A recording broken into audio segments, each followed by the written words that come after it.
CM today. నేను మీ మధు. ఇది మహిళా సమాజం ఎంత దిగ్భ్రాంతికి గురవుతుందో నిదర్శనంగా చెప్పొచ్చు నేను చెప్పబోయే ఈ న్యూస్ గురించి.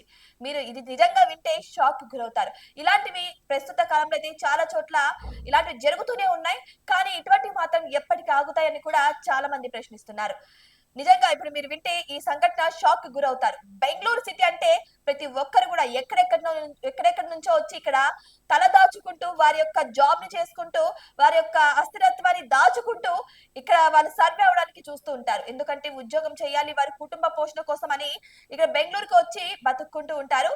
అయితే ఇప్పుడు చూస్తే ఇక్కడ హైదరాబాద్ లో ఎలాగైతే ప్రతి ఒక్కరు కూడా అన్ని చోట్ల ఉన్న వాళ్ళు కూడా ఇక్కడికి వచ్చి జాబ్ చేసుకుంటూ బ్రతుకుతున్నారో సేమ్ అదే విధంగా బెంగళూరులో కూడా తెలుగు రాష్ట్రాల నుంచే కావచ్చు, తమిళనాడు నుంచి కావచ్చు, ఇక అది కర్ణాటక రాష్ట్రం అయినప్పటికీ కూడా ప్రతి ఒక్కరు కూడా అక్కడికి వెళ్ళి వారి వారి యొక్క జాబ్లను చేసుకుంటూ ఉంటారు, ఉద్యోగ స్థితిగతులు అనేది చూసుకుంటూ ఉంటారు. అటువంటి పెద్ద ఊర్లో, అటువంటి పెద్ద నగరంలో ఒక ఎంతో నీచమైన విషయం అయితే వెలుగులోకి వచ్చింది. ఏంటి అంటే అది పెద్ద కంపెనీగా చెప్పుకుంటున్న ఇన్ఫోసిస్ లో అత్యంత దారుణం జరిగింది. ఏంటి అంటే అక్కడ మహిళల యొక్క బాత్రూమ్ లో అయితే వాళ్ళ యొక్క అశ్లీల చిత్రాలను చిత్రీకరించడం జరిగింది. ఇదంతా ఎలా బయటపడిందంటే ఇన్ఫోసిస్ లో వర్క్ చేస్తున్న ఒక ఉద్యోగిని తన రెస్ట్ రూమ్ లోకి వెళ్ళినప్పుడు అక్కడ ఏదో విచిత్రంగా ఉంది, డోర్ కి ఏదో నార్మల్ గా లేదు, ఏదో అమర్చారు అన్న రీతిలో అయితే ఆమె గమనించడం జరిగింది. సో ఆమె దాన్ని క్షుణ్ణంగా గమనించగా అక్కడ వెలుగు చూసిన నిజాలు చూసి దిగ్భ్రాంతికి గురైపోయారు. ఒక్కసారిగా షాక్ కు గురైపోయారు. అయితే స్వప్నిల్ అనే ఒక వ్యక్తి ఆంధ్రప్రదేశ్ కు చెందిన వ్యక్తి అవడం నిజంగా సిగ్గుచేటని చెప్పొచ్చు. ఆ వ్యక్తి ఆ బాత్రూమ్ లో ఆమె యొక్క అశ్లీ చిత్రాలను చిత్రీకరిస్తూ అడ్డంగా దొరికిపోయాడు రెడ్ హ్యాండెడ్ గా. అయితే ఆవిడ ఊరికనే ఉంటారా, ఎలక్ట్రానిక్ పోలీసులకు అయితే ఫిర్యాదు చేయడం జరిగింది. అప్పటికి కూడా ఈ స్వప్నిల్ అయితే ఆమె కాళ్ళు పట్టుకొని వేడుకోవడం కూడా జరిగింది. నన్ను వదిలేయండి, ఇది కావాలని చేయలేదు అని చెప్పి. ఇక తప్పు చేసిన దొరికిన ప్రతి ఒక్కరు కూడా ఇదే చేస్తారు, ఈ విషయం కూడా అందరికీ తెలిసిందే. అయినా సరే ఆవిడ ఇది తప్పు అని ఖండించి వెంటనే పోలీసులకు ఫిర్యాదు చేయడం అయితే జరిగింది. అంతేకాదు ఇన్ఫోసిస్ కంపెనీ వాళ్ళకు కూడా ఫిర్యాదు చేయడం అయితే జరిగింది. ఇంత పెద్ద రంగంలో, ఇంత పెద్ద కంపెనీలో ఇటువంటి దౌర్భాగ్యమైన పనులు, నీచమైన పనులు చోటు చేసుకోవడం నిజంగా ఎంత దౌర్భాగ్యకరం అనేది కూడా మీకే వదిలేస్తున్నాను. అంత సెక్యూరిటీ ఉంటుంది, కనీసం మహిళల గోప్యతను దాచలేని స్థితిలో ఉంది ఆ కంపెనీ అంటే ఇంకా దానికి ఎలాంటి వర్డ్స్ పెట్టాలో కూడా నాకు అర్థం కావట్లేదు. ఫైనల్లీ పోలీసులు వచ్చారు, అతన్ని హ్యాండ్ ఓవర్ చేసుకున్నారు. అతని ఫోన్ అయితే వాళ్ళు హ్యాండ్ ఓవర్ చేసుకొని ఆ ఫోన్ చెక్ చేయగా పోలీసులకి షాకింగ్ నిజాలు వెలుగులోకి వచ్చాయి.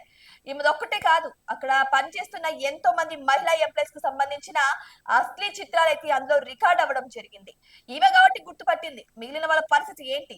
సో 30 మంది దాకా, దగ్గర 30 మంది మహిళల యొక్క అశ్లీ చిత్రాలు అయితే ఇతని ఫోన్ లో అయితే ఉండడం జరిగింది. ఇదంతా చూసిన పోలీసులు నిజంగా షాక్ కి గురయ్యారు. అసలు ఎన్ని రోజుల నుంచి ఇటువంటి ఉదంతం జరుగుతుంది, ఎన్ని రోజుల నుంచి ఈ దారుణాలు జరుగుతున్నాయని వాళ్ళు ప్రశ్నించడం సాగారు. ఇప్పుడైతే దర్యాప్తు అయితే ప్రారంభించారు.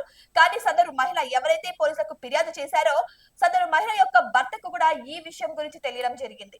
వెంటనే ఆ భర్త ఆ ఇన్ఫోసిస్ కంపెనీ ఎదురుగా వచ్చి నిరసనలు వ్యక్తం చేయడం కూడా జరిగింది. న్యాయం జరగాలి, మాకు నష్టపరిహారం కావాలి అని చెప్పేసి ఆయన అక్కడ ఇన్ఫోసిస్ కంపెనీ ఎదుట అయితే నిరసన చేపట్టారు. మరి ఇన్ఫోసిస్ కంపెనీ ఇన్వాల్వ్ అవుతుందా?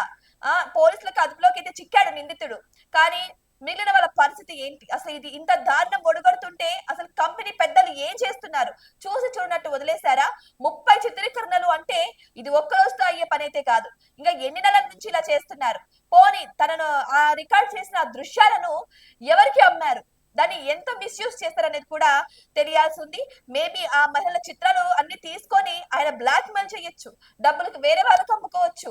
సో ఇంతటి దారుణానికి ఎక్కడ కూడా సెక్యూరిటీ అనేది లేకుండా పోయింది. ఇంత పెద్ద ఆఫీస్ లో కూడా సెక్యూరిటీ లేకుండా పోయింది మహిళలకి. ఏదేమైనా సరే నిందితుడు దొరికారు, కానీ ఇటువంటి ఆగ్రహాలు అయితే అక్కడక్కడ జరుగుతూనే ఉన్నాయి. సో పోలీసులు కఠిన చర్యలు తీసుకోవాలని కోరుతున్నాం. మహిళలందరికీ కూడా ఇటువంటి రక్షణ అవసరం, చాలా అవసరం ఉంది. పెద్ద కంపెనీలోనే రక్షణ లేకపోతే ఇంకా మిగిలిన చోట్ల రక్షణ ఎక్కడ ఉంటుంది? ఒక్కసారిగా ఈ కార్పొరేట్ కంపెనీలన్నీ షాక్ గురయ్యాయి ఈ యొక్క దృశ్యం చూసి. నిజంగా ఇలాంటిది సిగ్గుపడేదని చెప్పొచ్చు. మన ఆంధ్ర అబ్బాయి ఎండుకొని అలాంటి చేయడం నిజంగా సిగ్గు చేయటని చెప్పొచ్చు. సో ఎవరైనా సరే నిందితుడే, తప్పు చేసిన వాళ్ళు శిక్ష అనుభవించక తప్పదు. సో ఈయనకు కఠిన శిక్ష పడాలని కూడా మహిళలందరూ కూడా కోరుకుంటున్నారు. ఇటువంటివి మళ్ళీ రిపీట్ కాకుండా చూసుకోవాలని కూడా అందరూ అంటున్నారు. మరి ఈ వీడియో చూసాక మీకేమనిపించింది? ఇటువంటి దౌర్భాగ్యాలు ఇంకా మీ దృష్టిలో పడ్డాయా? మీరు కూడా మాతో షేర్ చేసుకోండి. ఇటువంటి మరిన్ని అప్డేట్స్ కోసం మా ఛానల్ ని సబ్స్క్రైబ్ చేసుకోండి.